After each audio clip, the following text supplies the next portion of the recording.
அப்ப கிரிக்கெட்டுங்கிறது ஒரு விளையாட்டு, அவ்வளவுதானே. அது ஒரு நிபந்தனைக்கு விட்டு விளையாடுறான். இவன் அவனோட பெரியவனா அவன் இவனோட பெரியவனாங்கிறது இல்ல. கொஞ்ச நேரம் அது பொழுதுபோக்கு அம்சம், அவ்வளவுதானே. அதோட அதை விட்டுற வேண்டியதானே. பாகிஸ்தான் கிரிக்கெட்ல ஜெயிச்சுட்டாக்க இந்தியாவை ஜெயிச்சிருமா? இல்ல இந்தியா கிரிக்கெட்ல ஜெயிச்சுட்டா பாகிஸ்தான் ஜெயிச்சிருமா? துவம்சம் செய்தார் அப்படிங்கிறான். டோனி அடித்த அடியில் பாகிஸ்தான் கதிகலங்கி விட்டதுன்னு போடுறான் மேல. எப்படி டம்டி ஏத்துறான் பாரு அவன்.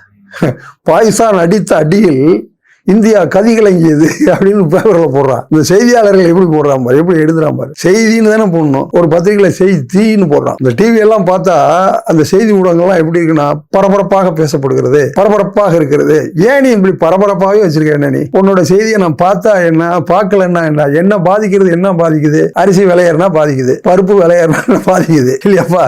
என் டே டு டே லைஃப்ல இதான் என்ன பாதிக்குது. நீ சொல்லனா அமெரிக்காவுக்கும் அங்கேயும் இதுதான் நடக்கிறது, எனக்கு என்னப்பா தெரிய போகுது? நீ தான் சொல்ற. அப்போ ஒரு இடத்துல இருக்கிற ஒரு பாதிப்பு இன்னொரு இடத்துல இருக்கும், அப்படிதானே. இப்ப அங்க நடக்கிற யுத்தம் இந்தியாவுக்கு வராதா? வருமா வராதா? நீ 10 அடி அடிச்சுன்னா பாகிஸ்தான் ஒரு அடி அடிக்க மாட்டானா? எப்படா நீ போற நிறுத்தலாம்னு கேட்கிறான். மோடிக்கு ட்ரம்ப் கிட்ட சொல்லி மோடி பின் வாங்கி விட்டார் அப்படிங்கிறான்.